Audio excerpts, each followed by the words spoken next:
Assalamualaikum warahmatullahi wabarakatuh. Bismillah, alhamdulillah, wassalatu wassalamu ala sayyidina wa maulana wa syafi'ina wa habibina Muhammad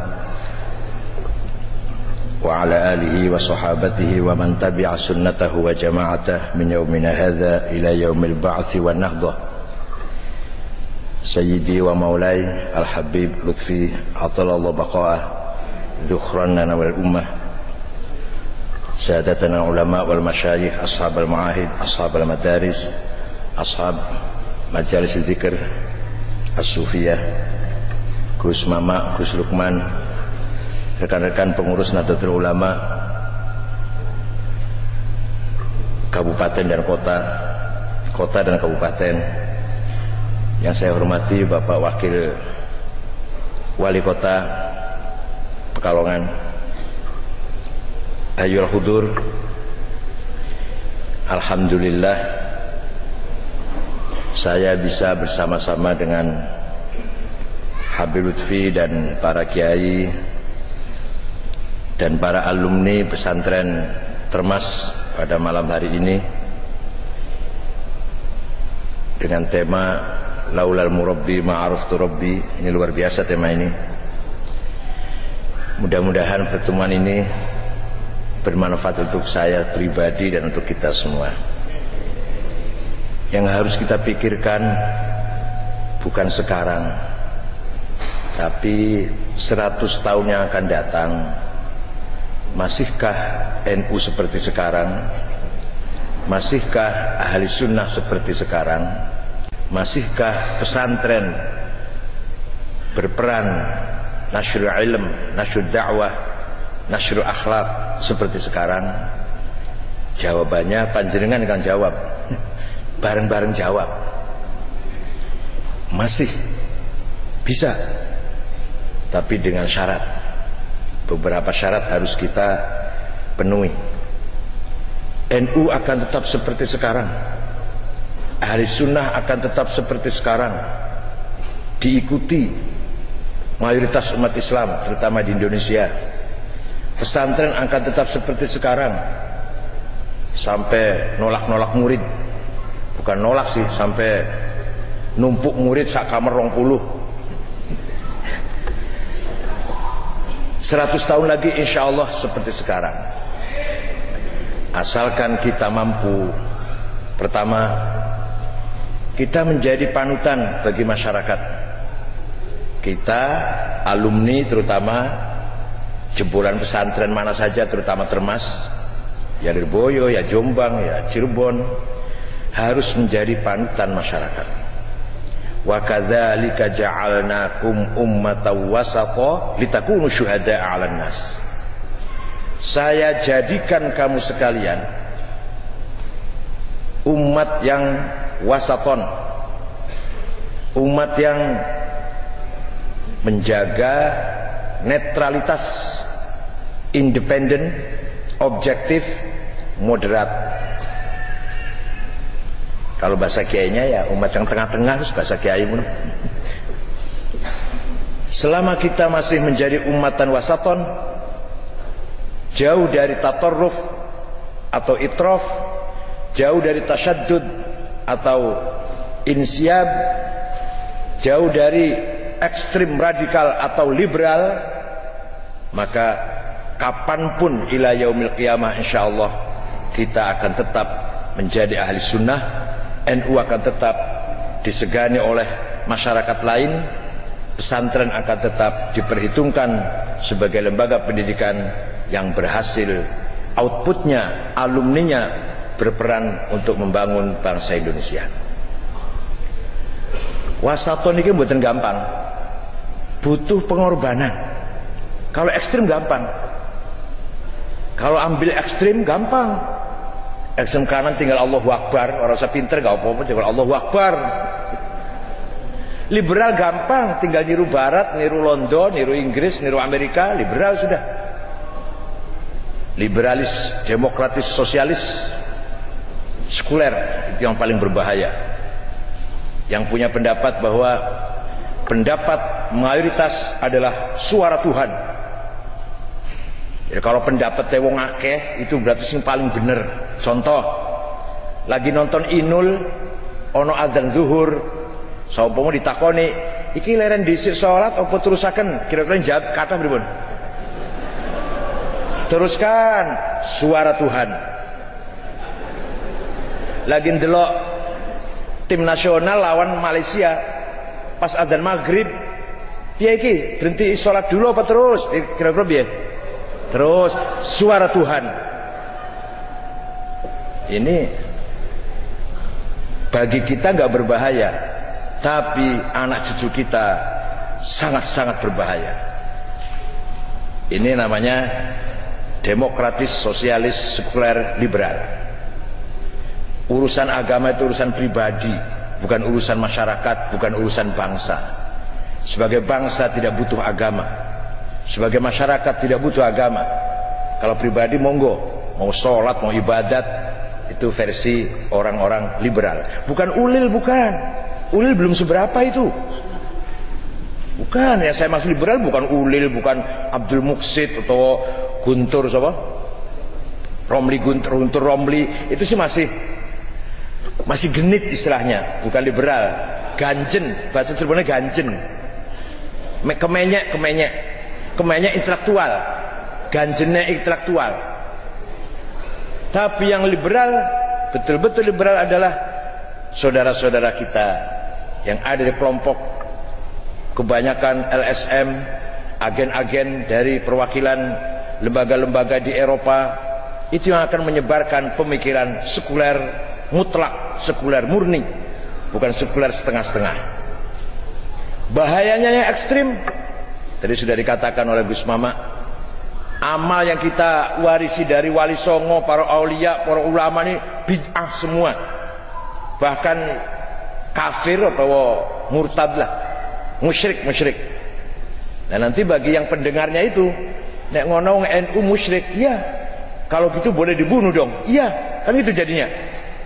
Jadi Wahabi bukan teroris. Ojo salah paham. Banyak orang salah paham saya ngomong ini. Wahabi bukan teroris, tapi membuka pintu bagi pengikutnya untuk jadi teroris. Karena ajarannya radikal. Ziarah kubur musyrik, dan musyrik kena dipateni, halal darahnya. Tinggal tunggu wani opo ora. Saifuddin wani ngebom Masjid Polresta Cirebon. Dan Ahmad Yosefa wani ngebom gereja Betel. Kalau yang lain-lain berani, Amrozi, Ali Gufron, Imam Samudra, Mukhlas berani, tega, berani dan tega.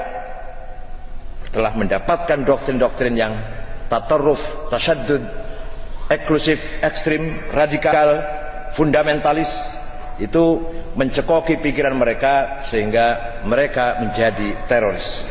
Kiainya waktu ngajar mboten ngongkon teror, mboten ngongkon ngebom, tapi ajarannya membuka pintu peluang murid-muridnya menjadi teroris. Nah, ini tantangan kita semuanya. Oleh karena itu, wasaton, para ulama-ulama besar itu semua bertahan, mempertahankan pemikiran, mempertahankan pemahaman tawassut. Imam Ghazali, Imam Asy'ari, Imam Haromen, Imam Baqillani, semua ulama-ulama besar itu ulama-ulama yang mempertahankan ajaran, pemahaman, orientasi tawassut. Imam Syafi'i, Imam Hanafi dan sebagainya. Imam Syafi'i menulis dalam risalahnya, kalau kita ingin paham Islam, Quran dipahami. Tapi harus tahu dalam ayat Quran ada macam-macam, tidak satu model. Ada muhkamah, ada mutasyabihah. Muhkamah yang paling kokoh, kuat dilalahnya. Mutasyabihah yang masih membutuhkan takwilat. Ada yang ayat Quran ada yang dilalahnya hakiki, ada majaz, metafor, ada mutlak, ada muqayyad, ada am general, ada khas spesial. Itu dipahami dulu. Kalau sudah paham ayat Quran seperti itu, kemudian pindah pada hadis Hadis Rasulullah ada mutawatir. Mutawatir ada lafdzan wa ma'nan, ada ma'nan la lafdzan. Kemudian hadis masyhur, mutawatir itu ruwahu jam'un an jam'in.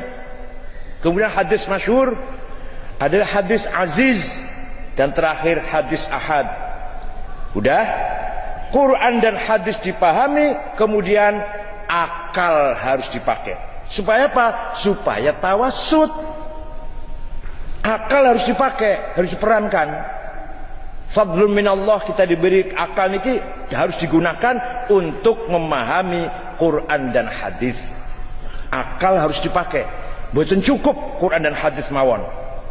Nah, akal niki kalau akalnya ulama kumpul musyawarah, tukar pikir, berdebat, kemudian mengeluarkan hukum, namanya ijma', konsensus. Ada ijma' qauli, ada ijma' sukuti. Kalau sudah demikian, maka akal berperan sebagai akal kolektif para ulama, harus kita terima. Kalau akalnya ulama tapi sporadis, sendiri-sendiri, ulama Arab, ulama Jawa, ulama Pakistan misalkan, yang digunakan adalah akal secara individual, dinamakan qiyas, analogi. Sebenarnya ijma' juga qiyas, hanya untuk membedakan ijma' qiyas kolektif dan qiyas individual. Qiyas ada 11 macam: istiqra'i, aulawi, burhani, mantiki, jadali, iqna'i, khitabi, syi'ri, tamthili. Itu semua digolongkan oleh Imam Syafi'i termasuk qiyas. Oleh karena itu Imam Syafi'i tidak menggunakan istishab, tidak seperti Imam Hambali, tidak menggunakan maslahah mursalah seperti Imam Hanafi, tidak menggunakan ara ahlil Madinah seperti Imam Malik. Karena menurut Imam Syafi'i semuanya itu adalah qiyas.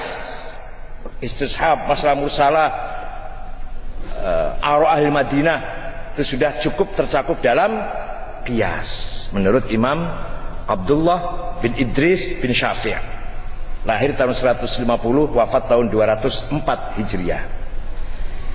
Ini kalau kita bisa menggunakan seperti ini ila yaumil qiyamah, Quran kita pahami, hadis kita amalkan, akal kita cerdaskan, akal kita asah, cerdas, intelek, tapi jangan ngelangkai Quran dan hadis, tapi justru untuk khidmati fahmil Quran wal hadis. Al-Quran juga merintah liyatafaqahu fid din, falaula nafara min kulli firqatin minhum ta'ifatun liyatafaqahu fid din. Harus ada yang pesantren, tidak semua jadi tentara, tidak semua jadi DPR, tidak semua jadi polisi, tidak semua jadi birokrat.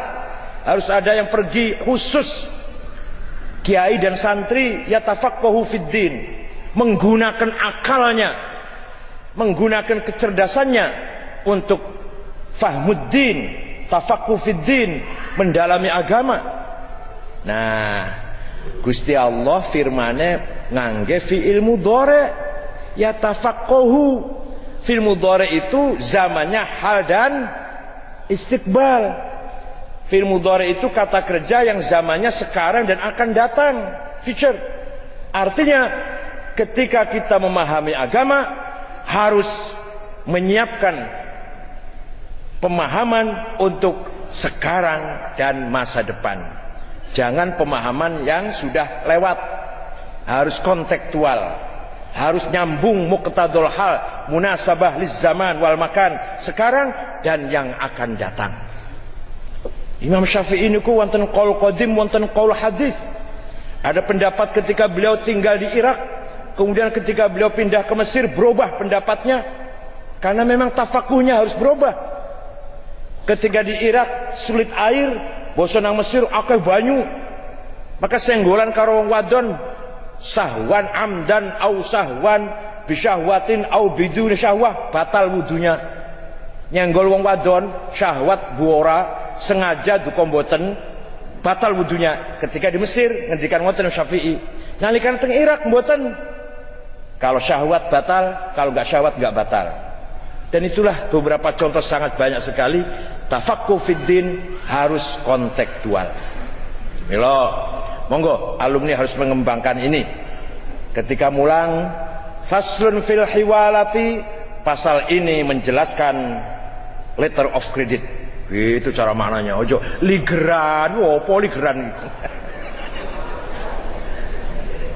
Jadi perusahaan-perusahaan besar ketika menjual batu bara misalkan akan lebih jujur, akan lebih bisa dipantau kalau pembayarannya pakai LC. Kalau pakai uang cash ngakunya saya cuma jual sekian, maka pajaknya sekian. Tapi ini LC, surat berharga, kertas berharga, maka pasti melalui Bank Indonesia, BI. Ketahuan, oh PT iki baroleh duit sekian, maka pajaknya sekian. Itu pentingnya hiwalah, pentingnya apa? Ligeran. Itu kok kiai berikin malahnya konten buatan masih ligeran ngoten niku. Insyaallah. Dirobah. Faslun fid domani, pasal ini membahas apa? Tanggungan. Kok tanggungan kok tanggungan ki? Bank garansi BG. Jadi kalau jenengan badai buka perusahaan dengan miliaran atau triliunan, harus ada bank yang menjamin bahwa perusahaan ini layak diteruskan, layak dibantu, diutangin, layak dikasih kredit. Itu yang jamin namanya apa? Doman, bank garansi. Terakhir biwonten jane. Hanya jenengan yang buatan yata fakohum, buatan film dorek. Masih film ngadi, pakainya pentulah, pakai laptop. Ngajine Fathul Qorib, Fathul Mu'in, Fathul Wahab, pakainya apa? Laptop. Ranggo pen, tulas.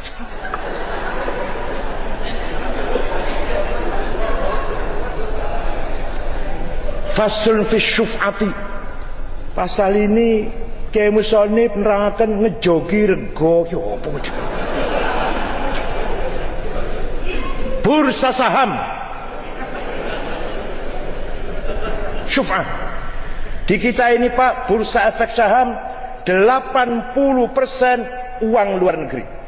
Oleh karena itu ketika Amerika goncang, kolab ekonominya, Indonesia jadi korban. Pasti ada pengaruhnya, karena modal di bursa saham ngejogi rego niku akeh sing ngejogi ku akeh modal luar negeri.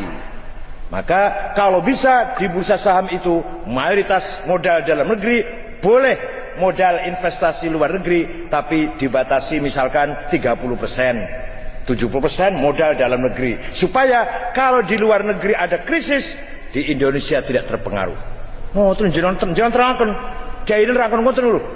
Ngaji itu, ini bagaimana bursa saham supaya sehat dengan kekuatan modal kita sendiri. Apa bisa? Sangat bisa, karena kita kaya raya. Asalkan yang mengelola kekayaan kita tangan-tangan dalam negeri. Freeport itu Pak, ketika zaman Bung Karno hanya luasnya 10.000 hektar, sekarang 2,5 juta hektar. Kata Kwik Yangi, Bu bener Bora, salah itu Pak Kwik yang salah, salah. Setahun menghasilkan 1,5 juta ton emas. Nilainya 8.000 triliun setiap tahun. Negara hanya dapat 15 triliun. Luar biasa Freeport itu. Maka Amerika jogo terus nang Freeport. Saniki Amerika buka landasan buka markas tentara di Australia. Marinir Amerika ada di Australia. Nggonjaga di Freeport ben cedek ngono nek ono apa-apa. Ngeten iki alumni Kedah Semerep harus tahu. Kebangkrutan negara kita itu karena salah kelola. Nikel, PT nikel itu negara hanya dapat 3%. Belum gas, berapa persen dapatnya Caltech, dari Caltech sangat kecil.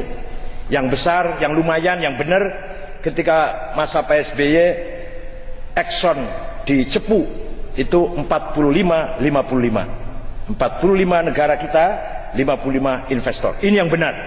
Ini yang benar.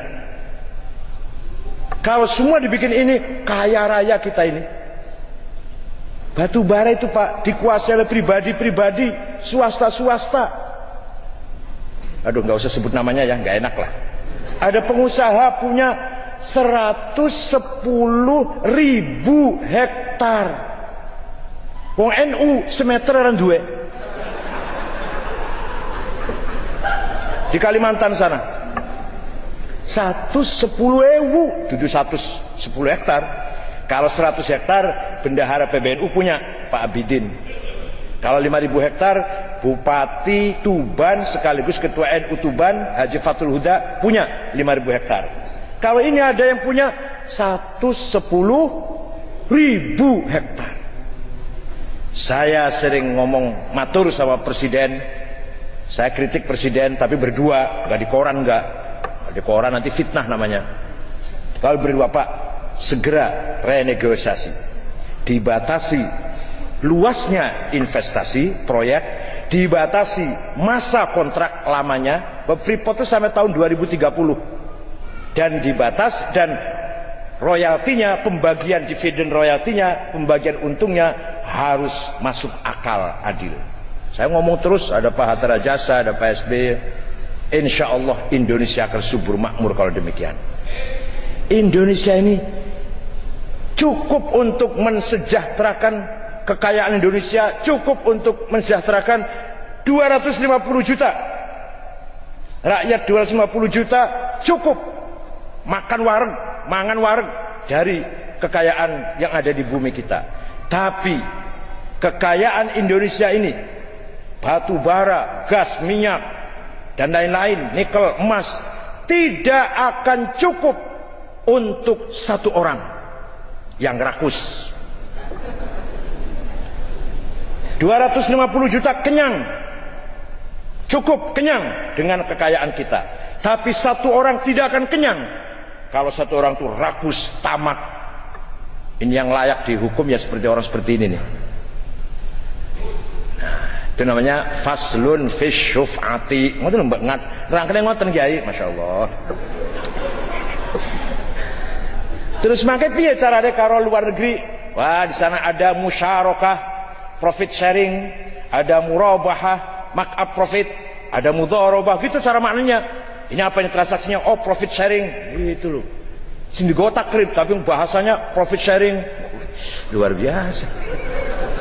Harus ada wathiqah kolateral, harus ada salam inden, gitu maknanya. Ojo salam tempo, yo apa tempo iki? Inden. Monggo. Bila Al-Qur'an ngendikanipun terus pundi?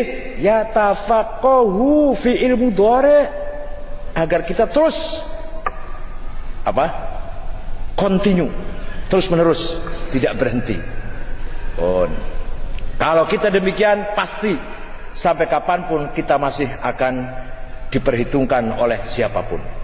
Alhamdulillah ya, ini laporan lah, laporan undang-undang Diknas, undang-undang Dikbud, bunyinya begini: pemerintah dapat membantu lembaga pendidikan swasta.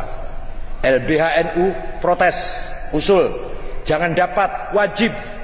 Pemerintah wajib membantu lembaga pendidikan swasta. Diterima, menang kita Pak. Kak Joko, kalau kata-kata dapat sering nggak dapat malah. Tapi kalau wajib, nah, tinggal nanti insya Allah melihat situasinya, melihat kemampuannya. Pemerintah Kota Pekalongan ada uang berapa, harus membantu SD swasta, SMP swasta, madrasah swasta, bahkan sampai pesantren pun harus dibantu semuanya dengan anggaran resmi dari negara. Kata-kata wajib, bukan boleh-boleh saja bantu, bukan begitu. Kalau boleh-boleh saja nanti hubungannya dengan pilkada nanti. Cedak pilkada bantuan kata. Newis menang lali. Boten Pekalongan, boten iki anu Cirebon. Kalau kata Habib Mutahar, Habib Umar Al-Mutahar, bedanya pilkada karo pilkabe. Pilkada nek wis dadi lali, nek pilkabe nek lali dadi.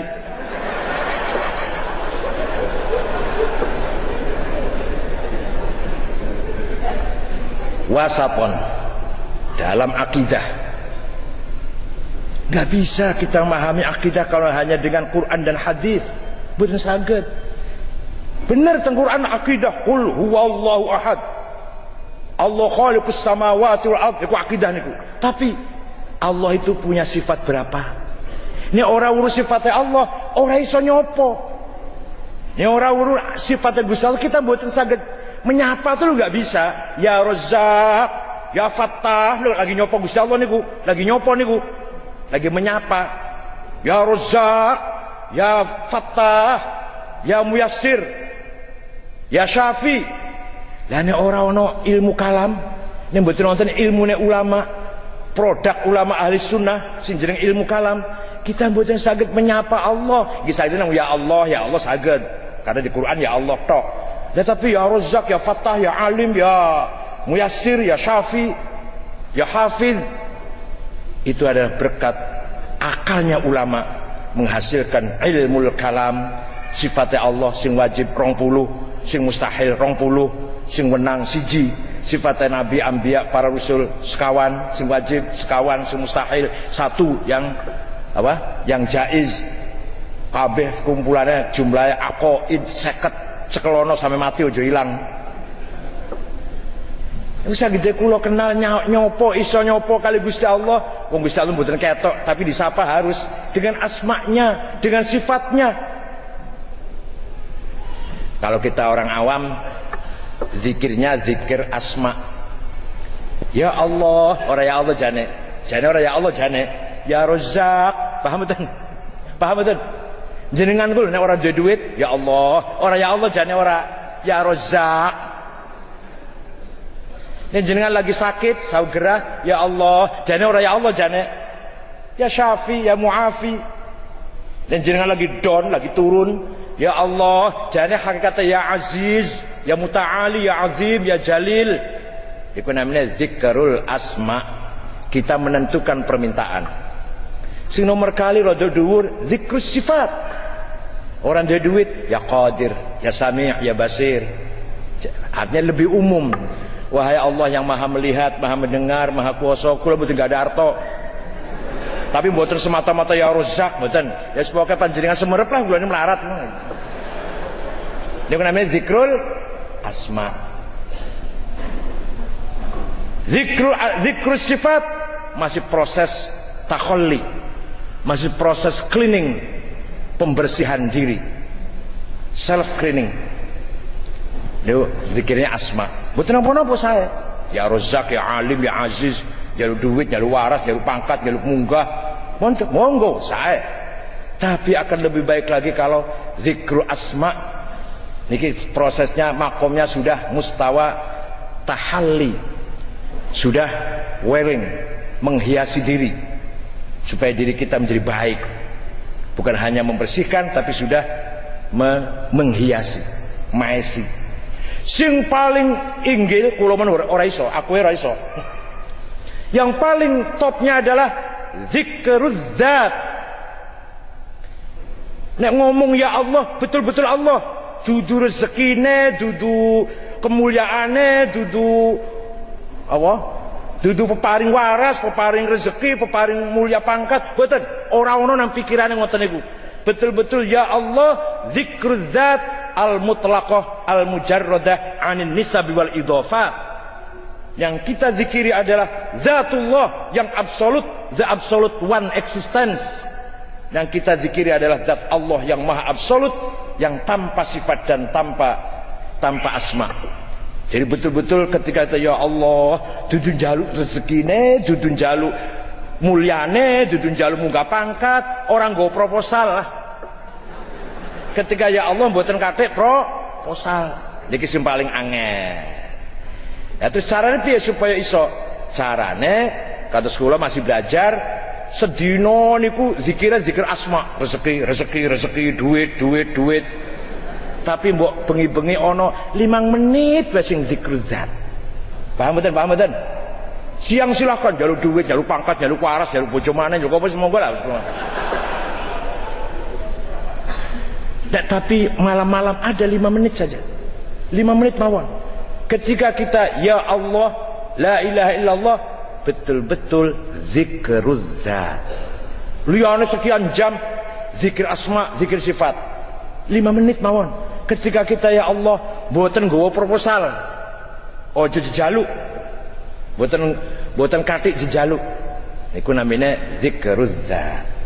Hadirin yang saya hormati, wasaton dalam ilmu kalam, dalam akidah, wasaton dalam fikih, wasaton dalam bermasyarakat, bernegara. Kanjeng Nabi Muhammad sallallahu alaihi wasallam nalikane teng Mekah 13 tahun, teng Masjidil Haram niku 300 swidak berhala. Allah tamana uzzahu bal ya'uk yahud nasr suwa'ud, nama berhala diantaranya. Kemudian hijrah ke kota Madinah 8 tahun. Setelah 8 tahun Kanjeng Nabi saged menguasai kota Mekah, Fathu Makkah, bulan Ramadan tahun 8 Hijriah, nggawa pasukan 15.000. Mekah masuk Islam semua. Wa ra'aitan nas yadkhuluna fi dinillahi afwaja. Idza jaa nasrullah, kemenangan dari Allah datang, orang Mekah semua berbondong-bondong masuk Islam. Sawise wong Mekah masuk Islam sedoyo, dengan sendirinya, dengan kesadaran dirinya, dengan kemauan diri mereka, rame-rame ngepuki berhala. Coba hebat betul itu. Kanjeng Nabi mboten nate ngirim sahabat teng Afghanistan belajar ngerakit bom. Kanjeng Nabi mboten nate merintah sahabat kepuki ku berhala, mboten nate. Biarkan dulu. Nanti kalau orang musyrik itu sudah masuk Islam dengan kesadaran sendiri, kemauan sendiri, rame-rame 300 swidak berhala dikepukin, pecahin, dibuangin.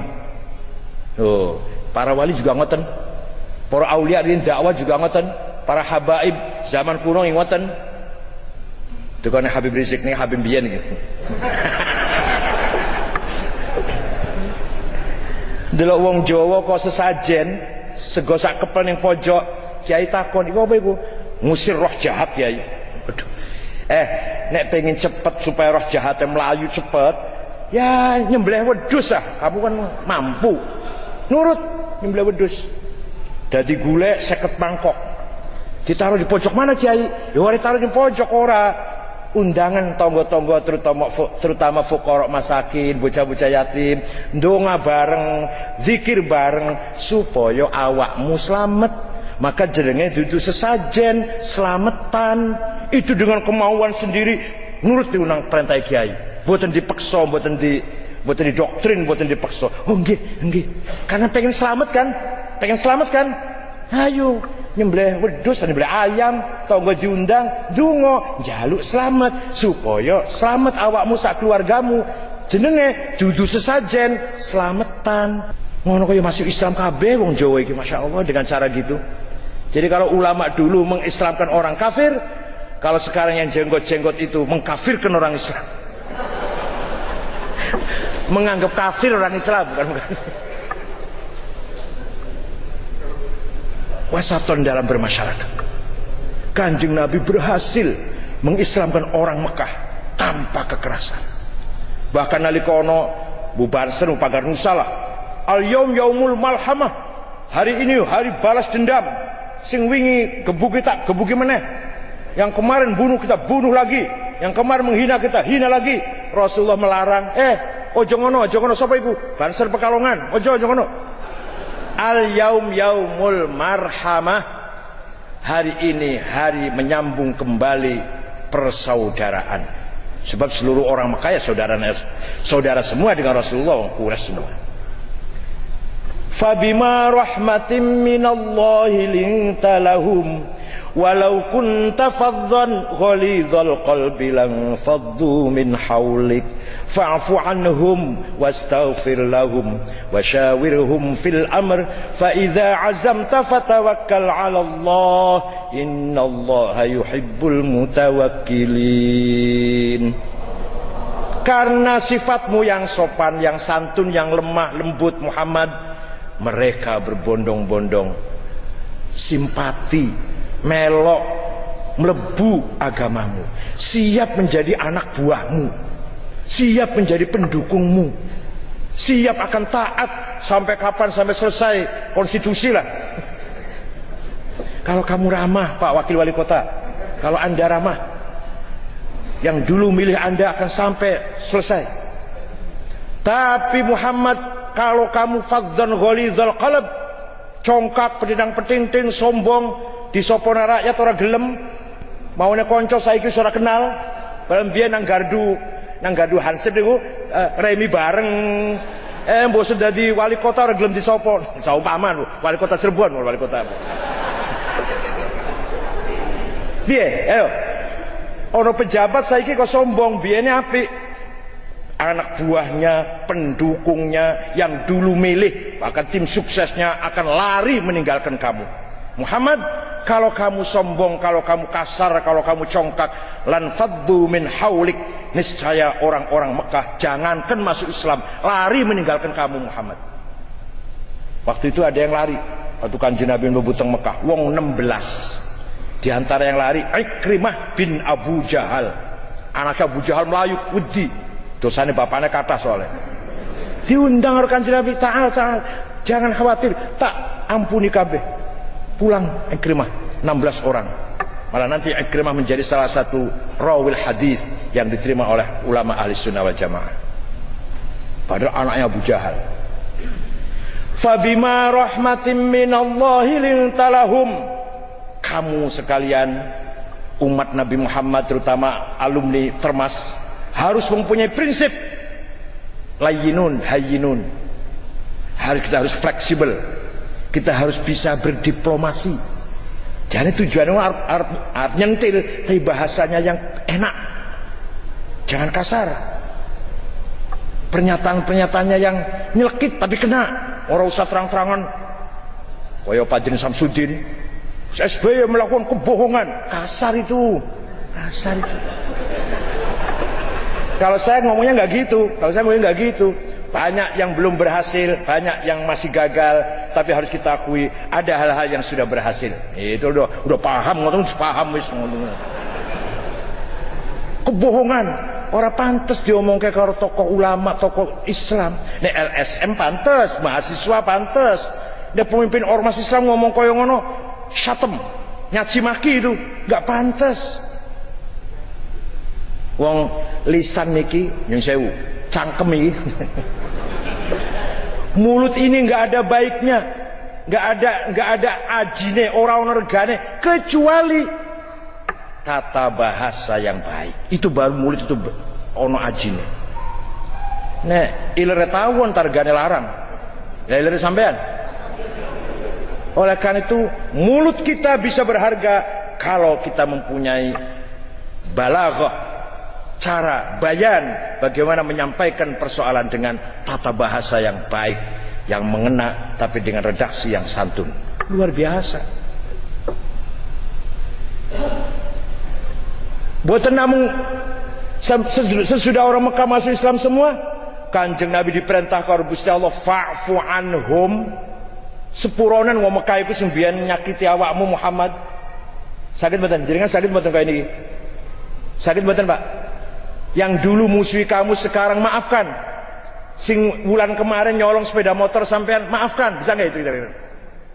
Musuhi kamu sekarang maafkan. Yang kemarin mboten milih panjenengan. Pak siapa? Pak Alep Arslan. Yang kemarin bukan pendukung panjenengan, sekarang panjenengan harus menang. Semua maafkan, lupakan sudah waktu pilkada kemarin.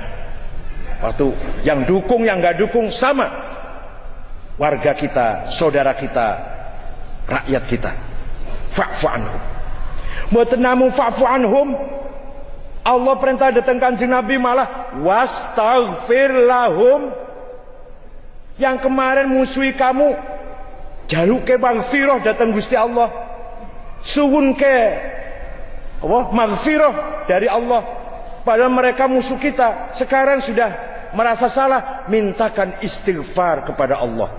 Nabi Muhammad diperintah kalau Gusti Allah ndongaaken muga-muga musuh-musuhe Kanjeng Nabi mbiyen diapura kabeh dosane.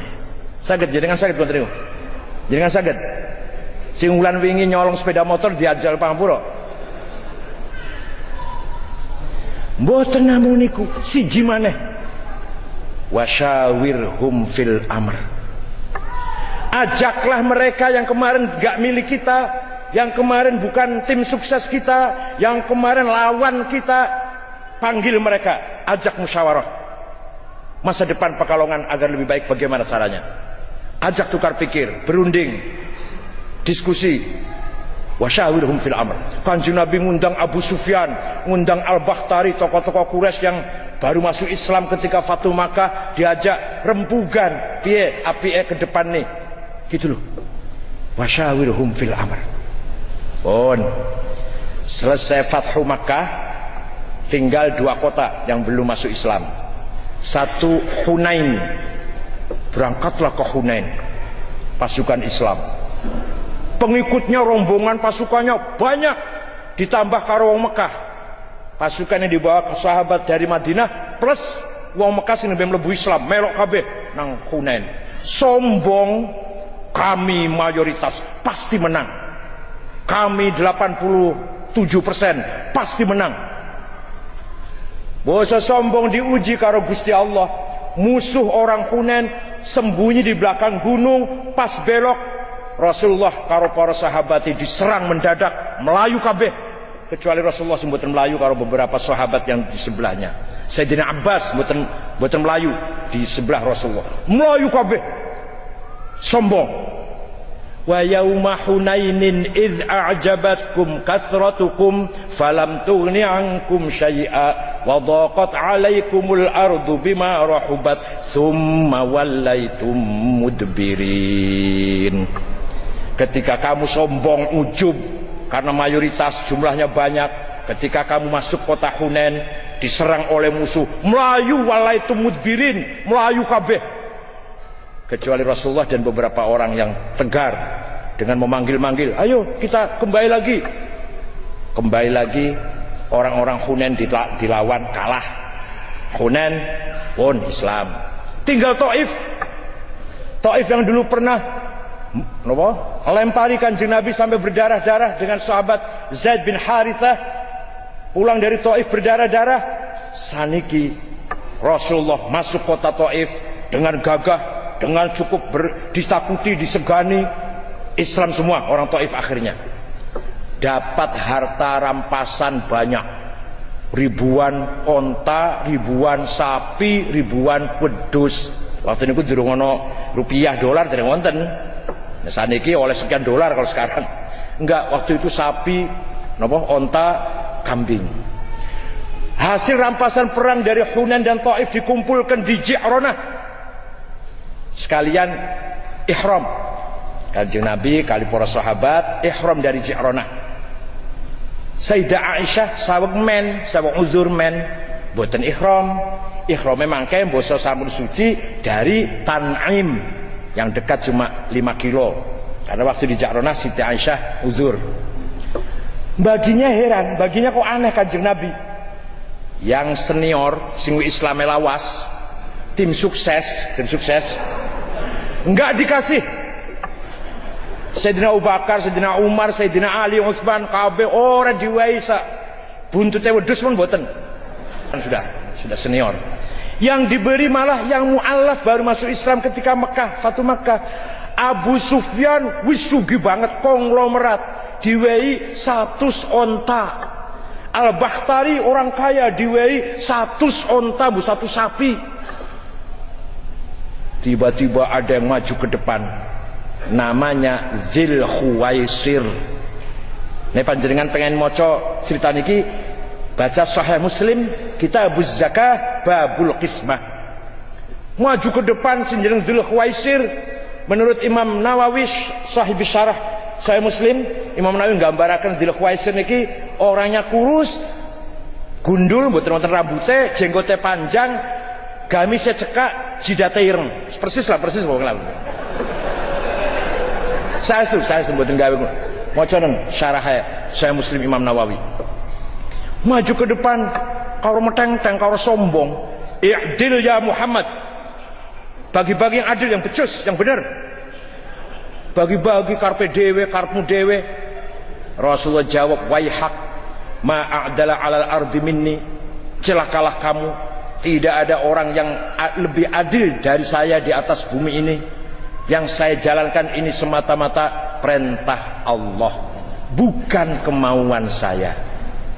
Orang itu pulang, orang itu pergi, Dzul Khuwaisir lunga. Kanjeng Nabi ngendikan, saya khruju min dhi'i hadzal rajul qaumun yatluna al-Qur'ana wa la yujawizu halaqibahum hum syarrul khalqi wal khaliqah lastu minhum wa laisu minna. Mengko bakale ana umatku sing kaya ngene iki. Apa? Hafal Quran tapi orang lewati tenggorokan. Ora paham maksudnya. Hafal Quran tapi orang lewati tenggorokan nang bibir tok. Wala yujawizu halaqimahum. Mereka itu, kelompok itu syarrul khalqi, sejelek-jelek manusia, wal khaliqah ayil bahaim, bahkan lebih jelek daripada binatang. Lastu minhum, saya tidak termasuk golongan mereka. Walaisu minna, mereka tidak termasuk golongan saya. Monggo jangan waos wonten hadis teng Muslim 12 riwayat menawa. Nah, prediksi Kanjeng Nabi niki informasi dini. Namanya prediksi itu namanya apa? Apa namanya? Informasi dini.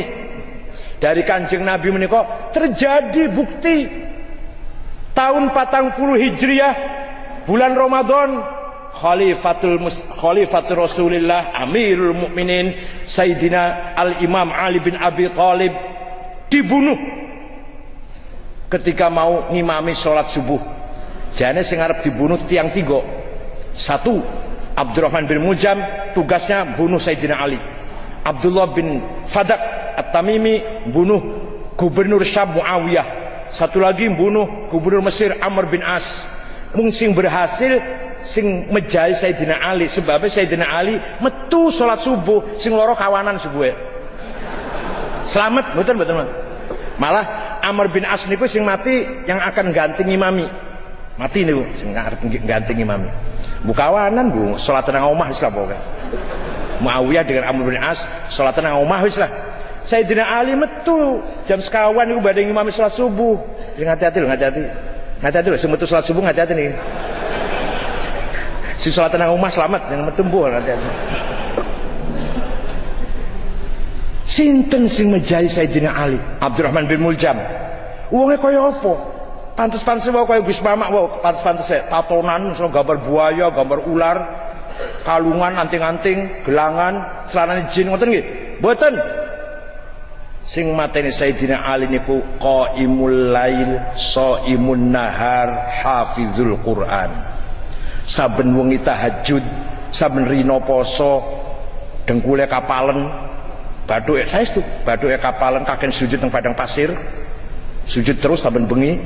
Hafizul Quran, hafal Quran. Kenapa membunuh Sayyidina Ali wong hafal Quran kaya ngono kuwi? Karena Ali kafir. Kafirnya sebelah mana? Endi kafirnya? Ali menerima hukum hasil rapat manusia, hasil musyawarah akale manusia lah, kira-kira gitu. Padahal dalam Al-Quran dikatakan wa man lam yahkum bima anzal faulaika humul kafirun. Barang siapa tidak menjalankan hukum Allah, kafir. Ali menjalankan hukum hasil manusia, kafir, harus dibunuh. Kok podo persis kalau disebutkan persis. Lah ini orang yang hafal Quran tapi tidak melewati tenggorokannya. Sayyidina Ali menerima hasil rapat para sahabat di Dumatul Jandal bulan Safar tahun 37 antara rombongan Abu Musa al-Ash'ari dan rombongan Amr bin As, yang pada akhirnya Abu Musa ditipu oleh Amr bin As dan Sayyidina Ali dalam politik kalah oleh Muawiyah. Karena Ali menerima hasil hukum manusia maka kafir. Ya Allah.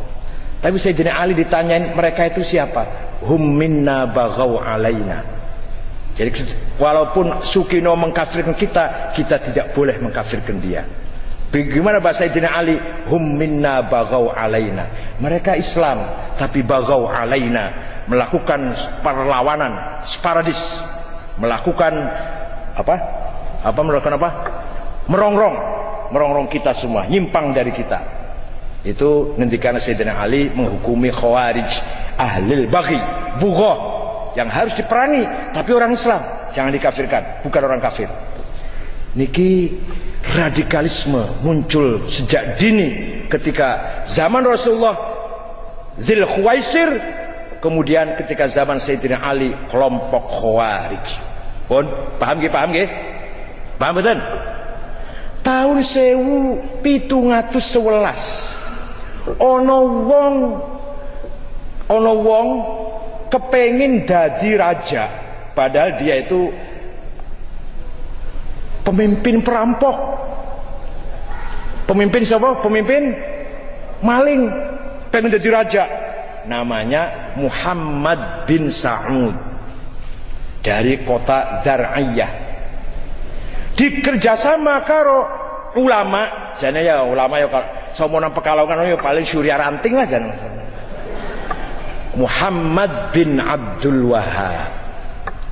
Muhammad bin Abdul Wahab kepengin sejejer karo Hanafi, Malik, Syafi'i, Hambali, terus pengennya Abdul Wahab, pengennya jejeran itu, jejerannya. Kemudian mendeklarasikan diri jadi raja Najd, pisah dari khilafah Turki Utsmani. Khalifah Turki perintah gubernur Mesir Sultan Muhammad Ali kirim pasukan serang itu, kalah. Muhammad bin Saud kalah, Abdul Wahab kalah, lari. Cucunya namanya Abdul Aziz bin Abdurrahman bin Muhammad bin Saud, lari ke Bahrain. Bos nang Bahrain ketemu karo Inggris, lagi golek minyak, lagi ngebor. Ketemu karo Inggris, Amerika lagi ngebor minyak di pantai Kuwait, pantai Bahrain situ. Akhirnya kerjasama dengan Inggris dan Amerika, saya harus menang. Inggris melatih tentara-tentara pasukan anak buahnya Abdul Aziz, 400 pasukan. Setelah siap perang, kembali ke Jazirah Arabia, mendeklarasikan diri sebagai raja, menang. Kemudian memperluas ekspansi wilayah ke Najd, ke Hijaz, Mekah, Madinah. Tentaranya Syarif Husain Al-Ghalib kalah. Syarif Husainnya lari, kalah. Maka Mekah, Madinah dikuasai. Yang pertama dilakukan oleh mereka adalah bongkar kuburan rata dengan tanah. Tempat-tempat situs sejarah bongkar. Babu Bani Syaibah bongkar. Yang Kanjeng Nabi pernah masuk ke Babu Bani Syaibah, iso ngakuraken keluarga-keluarga Quraisy meh perang saudara, berebut siapa yang naruh Hajar Aswad. Kemudian Kanjeng Nabi dijulukin Al-Amin karo Abu Jahal. Mlebune saka Babu Bani Syaibah bongkar. Baitul Arqam bongkar. Makom Syafi'i bongkar, Darun Nadwah bongkar, tempat Maulidi Rasul dalamnya Syekh Abdul Muthalib dijadikan WC. Kalau sekarang enggak, sekarang sudah enggak. Dulunya WC pertama kali Wahabi masuk, sekarang sudah perpustakaan. Masih rumahnya Sayyidina Ali dijadikan kandang keledai. Rumahnya Siti Khadijah yang Kanjeng Nabi setelah bersama Siti Khadijah hidup di situ, tinggal di situ, dijadikan pasar. Malah saya malah dibongkar, malah sorono wis jadi latar itu Bait Khadijah. Selesai di Mekah, pergi ke Madinah. 15.000 kuburan sahabat dibaki rata dengan tanah. Panjenengan kita nggak tahu mana kuburnya Sayyidina Hasan, mana Siti Aisyah, nggak ada sudah. Kira-kira ini azwajir zaujatir Rasul, endi kuburane wis kira-kira iki lah, kira-kira jejer iki lho menawa ora ono tanda-tandane bongkar kabeh kok. Tinggal makom hadratir Rasul sallallahu alaihi wasallam dan Sayyidina Abu Bakar Umar akan dibongkar. Kiai Hashim mendengar bahwa di sana akan terjadi pembongkaran kuburan Nabi Muhammad, segera merintah Kiai Wahab pergi ke sana. Dibentuklah Komite Hijaz, rombongannya Kiai Wahab, Kiai Zainul Arifin, pahlawan nasional, pernah jadi wakil Perdana Menteri, ketembak, keserempet peluru ketika sholat Idul Adha dengan Soekarno di Cikini, kemudian 1,5 bulan meninggal akibat keserempet peluru itu dari Padang Sidempuan. Kemudian Syekh Ghonaim, orang Mesir yang tinggal di Surabaya, dan Haji Hasan Gipo, orang kaya. Jadi kiai-kiai kalau pergi harus ada orang kaya, itu sejak dulu itu. Ya nggak apa-apa. Di Jeddah diterima Raja Abdul Aziz. Pertama menyampaikan selamat atas keberhasilan Raja Abdul Aziz membangun kerajaan Saudi Arabia atas nama umat Islam negeri Jawi. Yang kedua, mohon agar imam Masjidil Haramain digilir sebulan atau seminggu Hanafi, kau minggu ngarep Syafi'i, kau minggu ngarep Maliki, kau minggu ngarep Hambali. Imam jaluk digilir. Yang ketiga, tamu-tamu Allah baik umrah maupun haji dibebaskan cara ibadahnya menurut mazhabnya masing-masing. Ojo dilarang kudu ngene, ojo, bebas sesuai dengan mazhabnya masing-masing. Yang terakhir, mohon agar makom hadratir Rasul sallallahu alaihi wasallam dan Sayyidina Abu Bakar Umar radhiyallahu anhuma jangan dibongkar. Yang terakhir dikabulkan. Usul yang pertama, imam digilir, tolak. Usul kedua, bahwa ada kebebasan bermadzhab, ya diiyain tapi nyatanya juga gak jalan, harus mazhab, ngakunya mazhab Hambali, ngakunya itu. Yang ketiga ini dikabulkan, tidak jadi bongkar makom hadratir Rasul sallallahu alaihi wasallam. Itu perjuangan internasional Nahdlatul Ulama, Komite Hijaz. Seandainya tidak munggu syar'an lho nggih, munggu syariate lho niki, munggu lahire. Nek ora ana Komite Hijaz mesti bongkar menawa. Walaupun semua adalah Allah yang menjaga Rasulullah, tapi cara lahirnya kalau nggak ada Komite Hijaz sudah rata dengan tanah. Nek wis rata karo tanah, ya nek jenengan imane tebel, nek wong sing imane setengah-setengah, jere ana wong jenenge Nabi Muhammad endi? Jerene ana khalifah jenenge Abu Bakar endi? Jere ana Sunan Gunung Jati endi? Sama kuburan dibongkar lho nggih. Jere ana Sunan Ampel endi? Jere ana Sunan Kalijogo endi? Kalau kuburan nggak ada loh. Bukan kita akan nyembah kuburan, goblok. Dikira kita nyembah kuburan apa? Tapi itu merupakan tarikh, situs sejarah. Ini dulu Rasulullah, ini kuburannya, kan gitu. Sejarahnya begini-begini. Ini Sunan Gunung Jati nih, ini kuburannya nih. Ini Sunan Ampel kuburannya nih. Sejarahnya begini-begini. Lah nek ora ono. Nek kita masih percaya, nek sing setengah-setengah, wong sing percaya setengah-setengah. Orang ngandel, itu buktinya. Orang ngandel, orang Sunan Gunung Jati, orang Sunan Ngampel, orang Sunan Kudus, nanti kuburannya. Ini pentingnya mempertahankan situs sejarah. Oleh karena itu Pak Wali Kota, kalau di Pekalongan ono wong koyo ngene, usir saja dari Pekalongan.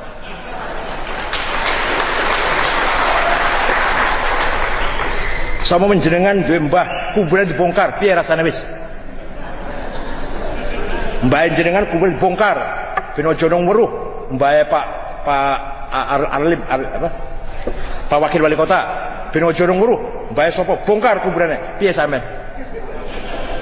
Kalau ada di Pekalongan orang seperti ini, monggo keluar saja dari Pekalongan, pindah mawon teng Afghanistan, teman-teman jenengan.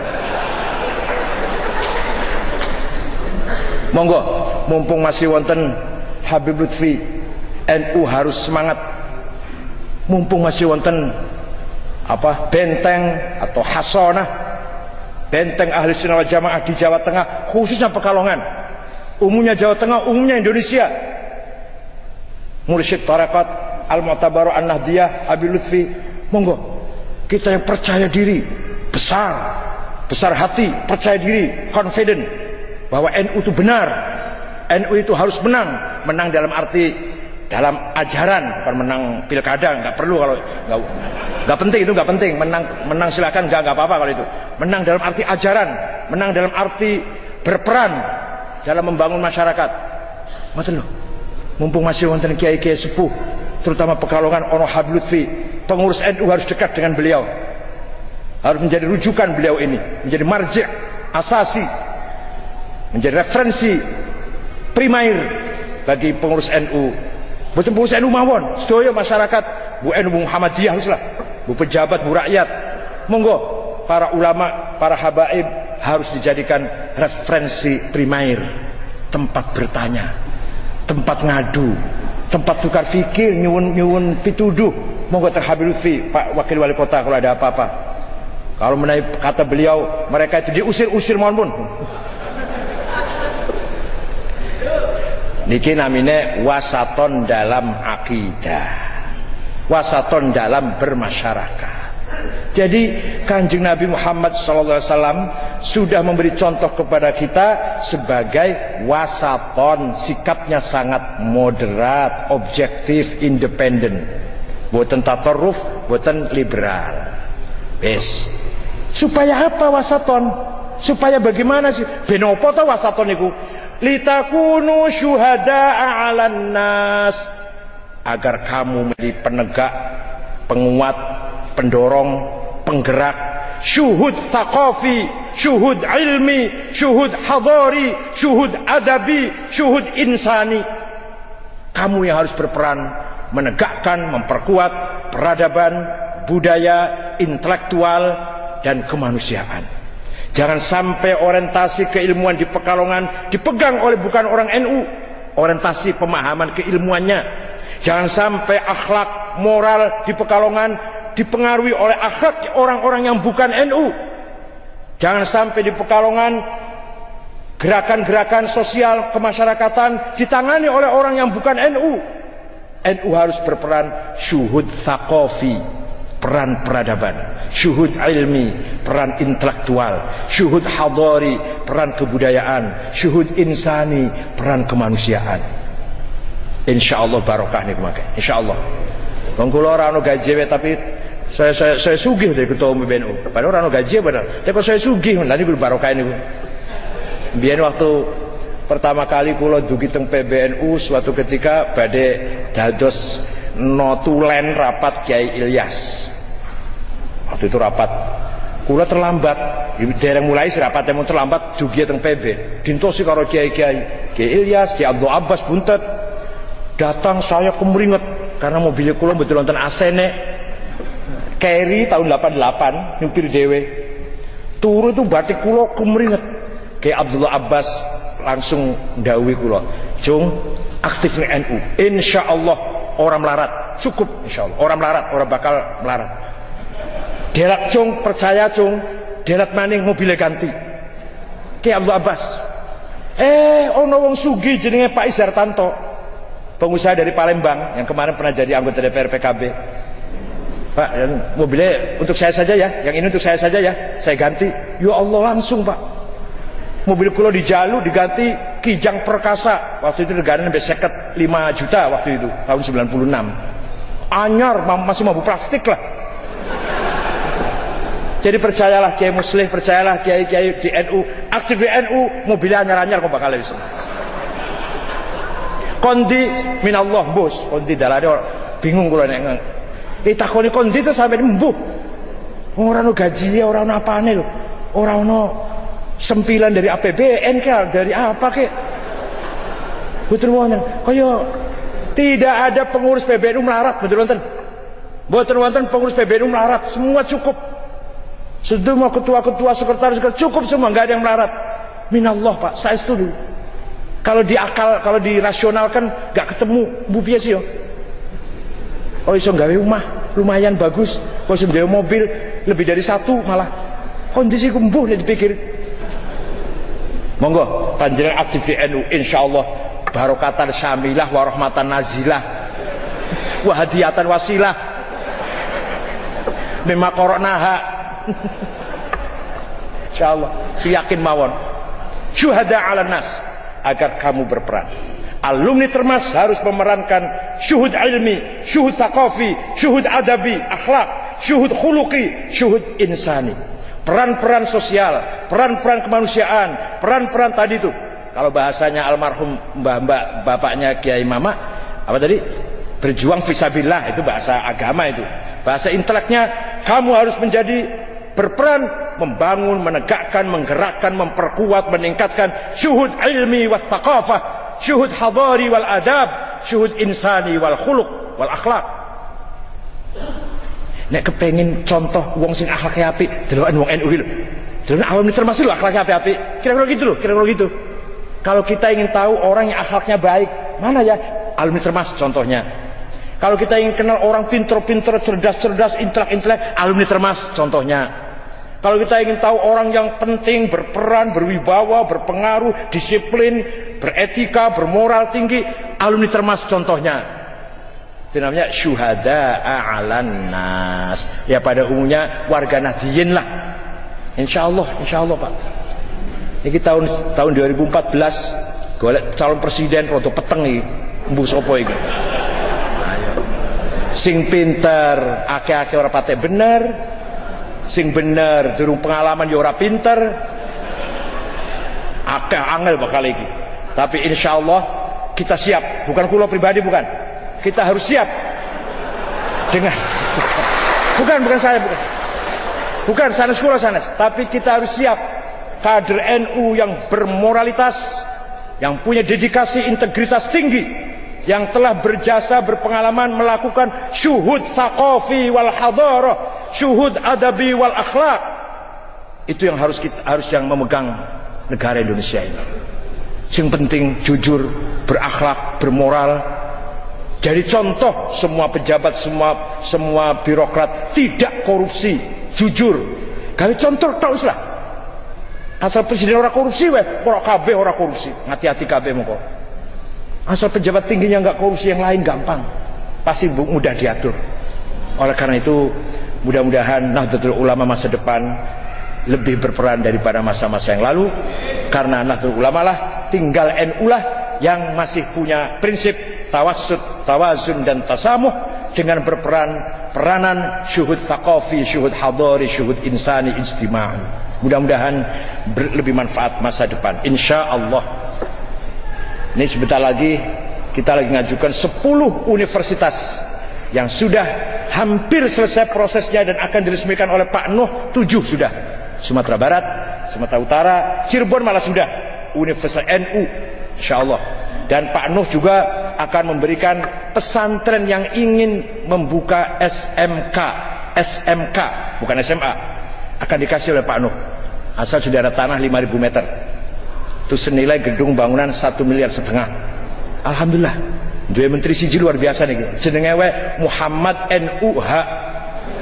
Ya Nuh kan NUH itu. Sekjennya NU Ainun Naim. Direkturnya 5 NU, Pak Yazidi, Pak Ibrahim Bafadal, Pak Joko, Pak Supriyadi. Sekretaris diktinya Mustaghfirin. Namanya jelas wong NU iku Mustaghfirin. Ora ono Muhammadiyah Mustaghfirin. Mustaghfirin dari Demak, keluaran Mesir. Sekarang sekjen direktur perguruan tinggi Pak Yazidi, sekretarisnya. Kepala Biro Pegawaian Muslih Madura. Kepala Litbang Khairul Anwar Madura lagi. Masya Allah. Staf ahlinya Profesor Kacung Marijan, salah satu ketua PBNU. Staf khususnya Dr. Hanif, salah satu sekretaris PBNU. Insya Allah akan manfaat ke depan. Malah kata Wakil Presiden Budiono, bersyukur atau untung Indonesia punya NU. NU sebagai jangkar bangsa. Saya jawab, ya jangan hanya jangkar Pak, butuh bensin juga jangkar itu. Kok dianggap jangkar tok? Poso apa? Mati geni apa pesannya? Jangkarnya jangkar tapi di bensinnya jangkar tok. Monggo, sekali lagi kita punya prinsip tawassut, tawazun, tasamuh. Kita punya prinsip kita harus berperan di tengah-tengah masyarakat. Bukan harus jadi pejabat, bukan harus jadi DPR, tidak. Tapi kita memberdayakan masyarakat sebagai kekuatan civil society. Kekuatan sipil, kekuatan madani, tamadun, bukan kekuatan politik, bukan kekuatan pemerintah, bukan. Kita sebagai penguat masyarakat yang siap bekerja sama dengan pemerintah, siapapun pemerintahnya, Bu Golkar, Bu PDI, Bu P3, Bu PKB, siap NU bekerja sama dengan pemerintah yang baik. Ketika pemerintah sedang menjalankan program untuk rakyat, NU harus bantu. Ketika pemerintah untuk salah, NU harus amar ma'ruf nahi mungkar, memberi teguran, memberi kritikan. Itu yang kita maksud dengan tawassut di situ, supaya kita berperan. Syukron wa dumtum fil khairi wal barakati wan najah, wallahul muwaffiq ila aqwamit thoriq. Wassalamualaikum warahmatullahi wabarakatuh.